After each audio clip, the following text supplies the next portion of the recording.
Þetta þið fyrsti keppnisleikur fyrir landsliðið, þetta ekki draumi líkast bara? Jú, þetta bara æðislegt. Það bara fram á vonum, hefði ég á að segja eins og bara frábært að byrja í dag með svona sterkum sigri.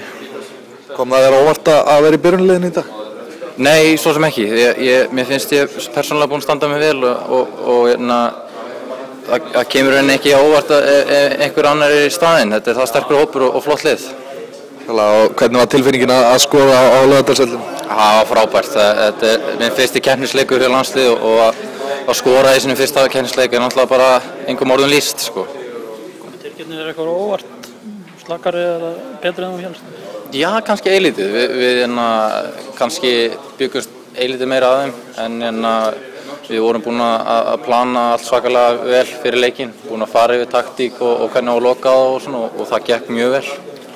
Kolbeinn voru duglegir að pressa varnarmenn Tyrkja, var það svona plan fyrir leikinn? Já, svona bæði og. Við pössuðum okkur að fara ekki of hart í pressu og selja okkur ekki og að loka svæðum, hættulegum svæðum og það gekk mjög vel eftir. Gríðarlega mikilvægt að byrja keppnina á svona sterkum sigri, gefa tóninn? Já, algjörlega. Það er allir búin að tala um það hvað það er mikilvægt að byrja keppnina með sigri og tala ekki 3-0 sigur gegn Tyrkjum sem náttúrulega gríðarlega sterkt lið, þannig að það er alls ekkert undan því að kvarta.